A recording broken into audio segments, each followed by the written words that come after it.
위대한 경험은 마을 안에 있다. 지난 몇 달간 지역 상공회의소 일을 했습니다. 관광 및 컨벤션 산업 활성화를 위한 대책위원회에 참여했습니다. 관광객 유입을 늘리고 우리 고장으로 각종 회의와 전람 행사를 유치할 방안을 궁리했습니다. 저는 이 고장에서 나고 자란 사람입니다. 그래서 우리 고장에 관해서 모르는 게 없다고 생각했지요. 하지만 틀렸습니다. 저는 대책위원회에서 스터디를 하면서 우리 고장을 객관적으로 보게 되었습니다. 타 지역 사람들이 이곳을 어떻게 생각하고 있는지 알게 된 과정이었지요. 제 고향에는 명소나 명물 같은 자랑하고 활용할 만한 유무형의 유산이 많았습니다.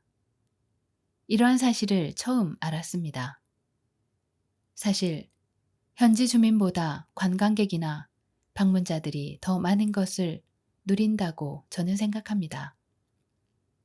왜냐하면 어딘가로 여행을 가면 한정된 시간에 그곳에 있는 것들을 가능한 한 많이 경험하고 만끽하려 드니까요.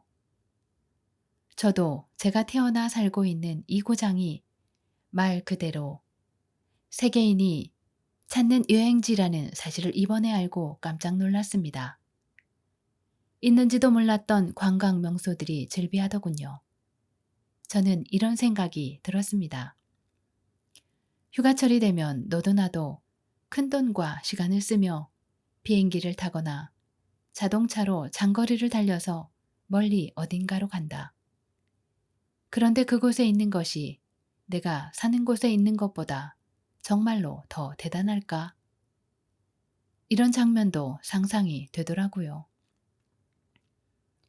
꿈 같은 여행지를 향해 고속도로를 달리는데 맞은편 차선에서 나와 마찬가지로 꿈 같은 여행지를 고대하는 휴가객이 내가 방금 떠나온 그것으로 가고 있다. 멀리 여행을 떠나기에 앞서 우리 코앞에는 무엇이 있는지 알아보면 어떨까요? 내 고장의 관광 정보를 찾아보는 겁니다. 여러분은 아마 깜짝 놀랄 겁니다. 위대한 경험은 마을 밖에 있다라는 옛 사고방식에 사로잡히면 안 됩니다. 그 마을 밖은 다시 누군가의 마을이니까요. 멋진 휴가를 꿈꾸며 제 고장으로 오는 사람들이 매일 줄을 잇는 것처럼 말이죠. 누구나 본인이 사는 고장에서도 좋은 여행을 꾸준히 할 수 있습니다. 명소도 명물도 찾으면 화수분처럼 계속 나옵니다. 그러니 홈타운 여행을 해보면 어떨까요? 내 고장이 살기 좋은 곳일 뿐만 아니라 여행지로서도 손색 없는 멋진 장소라는 사실을 알게 될 것입니다. 여러분은 우연히 거기 살게 되었을 뿐이지요. 감사는 당신의 능력이다. 감사하는 태도를 가지지 않으면 꾸준한 성공을 누릴 수 없습니다. 승리를 향해 앞으로 나아가다가도 지금까지의 성공을 가능하게 해준 모든 일을 되돌아보며 감사하는 능력을 반드시 가져야 합니다. 이번 주에 저의 친애하는 해럴드 폴 박사님이 돌아가셨습니다. 제게 글쓰기에 대한 열정을 불어 넣어준 분입니다. 저명한 대학 교수이자 제 멘토로서 지난 25년간 제 곁을 지켜준 그는 사람을 위로하고 격려하는 동시에 새로운 목표를 제시하고 분발을 촉구하는 참으로 특별한 능력을 지닌 사람이었습니다. 그는 제가 인생에서 어떤 전환점이 되는 기회나 시기에 이럴 때마다 항상 축하를 해주면서 다시 더 높은 곳을 향해 뛰게끔 해주었습니다. 미래의 원대한 가능성에 대한 기대를 품게 한 것이죠. 정말로 많은 것에 감사합니다. 폴 박사님이 돌아가시고 나니 제가 이렇게나 좋은 삶을 살 수 있었던 건 모두 그와 같은 분들 덕분이었다는 감사의 마음이 여운처럼 오래 머물렀습니다. 여러분도 보다 나은 삶으로 나아가도록 격려하고 힘을 불어넣어준 여러 사람들과 일들을 돌아보는 시간을 갖고 적절한 지점에서 감사를 표현해 보는 건 어떨까요? 혼자 설 수 있는 사람은 없습니다. 오늘 즐기는 성공도 내일을 향한 비전도 다 어떤 거인의 어깨에 무임승차한 특권 덕분에 얻은 것이죠. 감사의 마음을 내보일 기회를 놓치지 마세요. 그리고 여러분도 누군가의 삶에 영향을 주는 그런 사람이 되세요. 자신이 그렇게나 많이 받았다는 사실을 기억하면서요. 여러분이 감사를 주고받는 법을 배우면 좋겠습니다. 다시 말하지만 감사는 성공의 불가결한 요소입니다. 되돌아보는 일에 감사를 표하는데 오늘의 시간과 노력을 들이면 좋겠습니다. 시간을 어디에 쓸 것인가? 시간은 돈이다 라는 격언을 들어봤을 겁니다. 시간의 검증을 끝낸 여느 문구와 마찬가지로 이 말에도 타당하고 실질적인 진실이 담겨 있습니다. 사람들은 매일 일을 하러 가서 8시간에서 10시간을, 아니 그 이상의 시간도 급여를 받기 위해 투자합니다. 자기 일을 즐기는 사람일지라도 일을 하는 나의 시간이 타인의 돈과 교환되고 있다는 사실은 인정할 겁니다. 정직하고 현실적인 사람이 그걸 부정할 수는 없겠죠.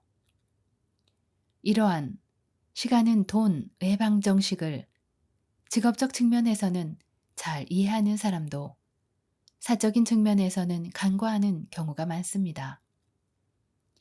최고위급 경영인 한 사람이 기억납니다. 그 사람은 회사에서의 긴 하루를 마치고 귀가하면 저녁 시간을 가족과 보내거나 재충전할 기회를 찾는 대신에 정원일 같은 집안일을 하면서 쓰더군요. 그렇다고 그가 집안일을 좋아하는 사람인가 하면 그건 또 아닙니다. 돈을 아낄 마음이었죠.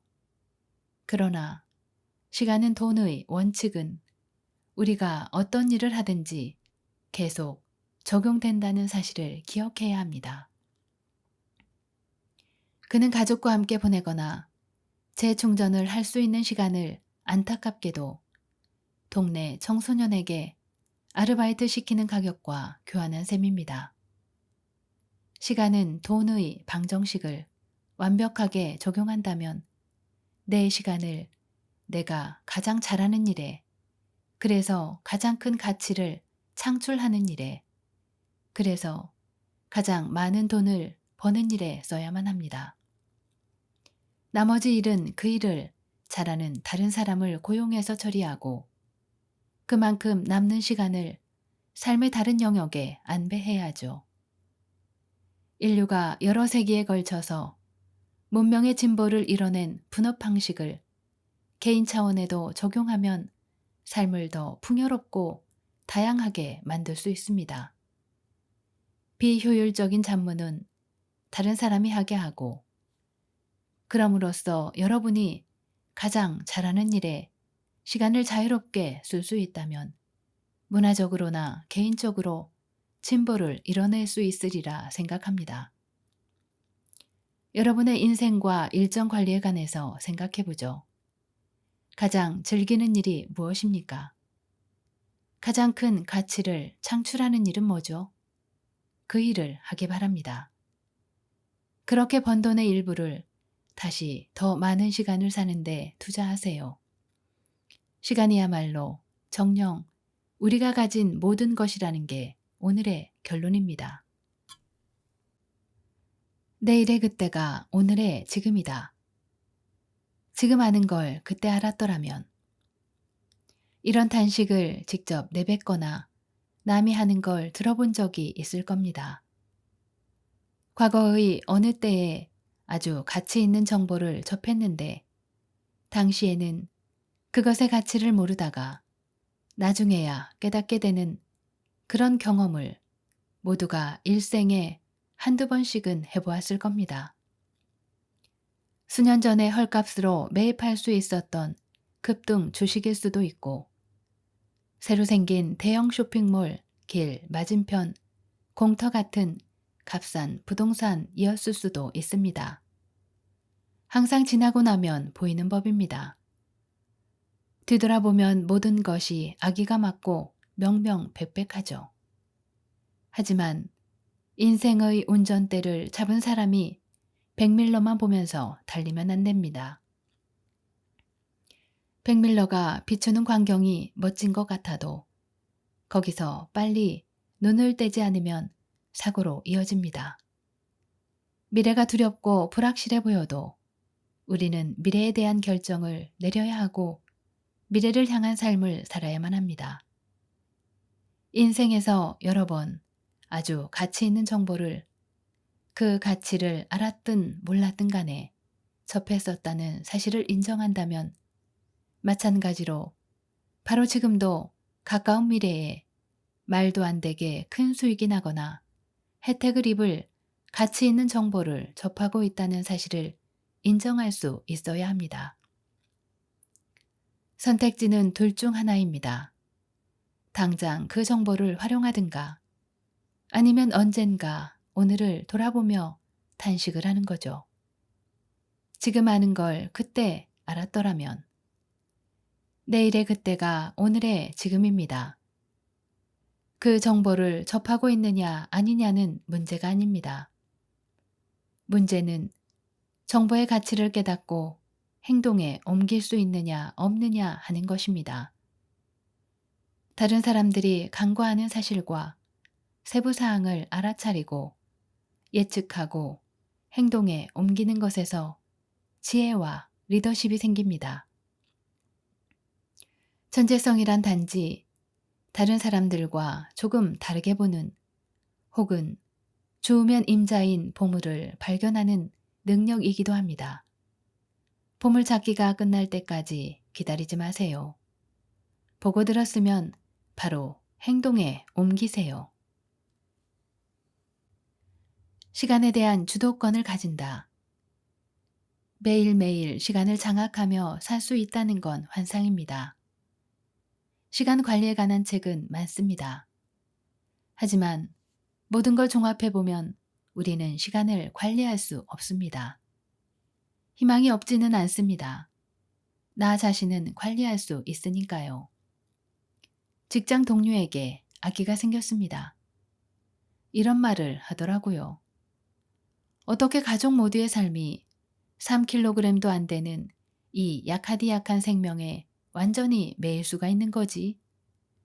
여러분도 육아를 경험해 봤는지 어떤지 모르겠습니다만 내 시간과 하루와 심지어는 인생의 적잖은 부분이 타인에 의해 휘둘린 경험은 분명히 있었을 겁니다. 저는 제 칼럼을 애독하는 사람들과 지금까지 자신의 생각과 목적, 운명을 통제하는 일에 관한 많은 이야기를 나눠왔습니다. 이것은 본인의 하루 1시간 1분을 통제할 때에만 가능한 일입니다. 그런 최선의 의도를 가지고서 하루를 시작합니다. 내 삶의 목적을 위한 과업을 완수하고야 말겠다는 것이죠. 하지만 얼마 지나지 않아서 당연한 듯 전화벨이 울리고 손님이 방문하고 기타 등등의 5만 가지 일들 중 하나가 치고 들어와서 거기에 휘둘리고 맙니다. 이러한 해방을 피할 수 없을 때도 많습니다. 그러나 현명한 사람이라면 다시 빠르게 올바른 궤도로 돌아올 것입니다. 내가 그리는 미래는 나의 하루 1시간 1분을 현명하게 투자하면 이루어집니다. 2박 3일 자동차 여행을 한다고 상상해보죠. 어디에 들르고 어디서 쉬고 5분, 10분 단위로까지 세세한 일정을 짜서 엑셀 파일로 정리할 수 있습니다. 하지만 도로에 떨어진 작은 못 하나가 타이어를 펑크 내면 그 계획은 다 휴지통으로 갑니다. 여행을 망친 걸까요? 아닙니다. 이러한 방해 때문에 엉뚱하게 곁길로 새거나 태도만 바뀌지 않으면 괜찮습니다. 인생의 목적지는 확실히 정해야 합니다. 하지만 그 방법과 경로에 있어서는 얼마든지 유연성과 융통성을 발휘할 수 있어야겠지요. 마침내 산 정상에 올랐을 때 사람들은 거기까지 어떻게 왔냐고 묻지 않을 겁니다. 그저 거기까지 왔다는 사실에 박수를 보냅니다. 내가 그리는 미래를 이뤄내고 싶나요? 그러면 나의 하루 1시간 1분을 투자하면 됩니다. 그게 전부입니다. 현명하게 투자하세요. 팔방미인이 밥을 굽는다. 단 하나의 일을 하지만 그 일을 잘하는 사람에게 사회는 후한 보상을 합니다. 잘하는 그 일이 몹시 의미가 있는 일일 필요는 없습니다. 예를 들어 오늘도 뉴스는 골프 선수 타이거 우즈나 야구 선수 마크 맥카이어의 명성, 성공, 악명 같은 화제로 도배가 되지만 전 지구적 관점에서 보면 골프나 야구 경기야 뭐 이래도 그만 저래도 그만이 아니겠습니까? 어쨌든 이런 경우 관건은 그들이 경기를 얼마나 잘 하느냐 하는 것입니다. 작가이자 방송인인 저는 스포츠, 정치, 영화, 방송 등의 분야에서 뛰어난 인물들을 인터뷰하고 이야기를 나누는 특권을 누려왔습니다. 이들 상당수가 자신이 이름을 떨친 그 일을 제외하면 다른 기술이나 재능은 하나도 없습니다. 우리 사회에서 가장 성공한 사람들 가운데 스스로 돈 관리를 못하는 사람, 마트에서 장을 못 보는 사람, 운전을 할 줄 모르는 사람이 적지 않다는 사실을 알면 아마도 충격을 받을 겁니다. 단 하나의 일에 너무나 우수한 나머지 일상의 잡일이 삶을 침범해 오면 떨쳐 내버리는 거죠. 맥도날드는 세계에서 가장 유명하고 성공한 패스트푸드 체인입니다. 맥도날드에 가면 아침, 점심, 저녁을 먹고 샐러드 건강식, 정크푸드 뭐라도 다 먹을 수 있습니다. 하지만 맥도날드는 처음에 문을 열고서 여러 해를 오직 한 종류의 햄버거와 감자튀김, 음료만 팔았습니다. 다변화를 꾀하기 전에 기본부터 튼튼히 한 것입니다. 맥도날드의 성공은 아마도 음식 자체보다 배달과 마케팅 방식 때문이라고 대부분의 사람은 생각할 것입니다. 여기서 우리가 배울 핵심은 하나의 일을 아주 잘한 다음에 그 성공을 토대로 미래의 또 다른 성공을 도모할 때 인생의 보상이 있다는 것입니다. 팔방미인이 밥을 굽는다는 속담이 있습니다. 여러 가지 일을 적당한 수준에서 두루 잘하지만 정작 뛰어나게 잘하는 일은 하나도 없다는 뜻입니다. 이런 부류의 사람이 주변에 있으면 편하기는 하지만 정작 본인은 어느 분야에서도 결코 이름을 날리지 못할 겁니다. 하나의 특정 영역에서 집중력과 탁월함이 부족하기 때문입니다. 하나의 일로 본인을 증명할 수 있도록 정진하고 그 일을 정말 잘 해내기를 바랍니다. 거기서부터 성공을 일구면 됩니다. 성공을 끌어당기는 마법의 카드. 바로 지난주의 일입니다. 라디오 뉴스를 듣고 있었습니다. 말도 안 되는 통계가 들렸어요. 통계 수치가 어찌나 충격적이었던지 처음에는 제 귀를 의심했습니다. 그래서 30분 뒤에 다시 나오는 똑같은 뉴스를 한 번 더 들었습니다. 아나운서가 말하더군요. 미국에서 도서관 회원카드를 가진 사람은 전체 인구의 5% 미만이며 도서관 카드를 실제로 사용하는 인구는 사용 빈도에 관계없이 1%도 안 되는 것으로 집계되었습니다. 시각장애인인 저는 지금 이 책을 읽고 있는 여러분처럼 제 눈으로 직접 책을 읽던 때를 떠올리곤 합니다. 부끄러운 얘기지만 그 시절에 저는 읽을 수 있다는 특권을 당연하게 여겼습니다. 앞표지부터 뒷표지까지 완독한 책이 한 권이나 있기는 한지 모르겠어요.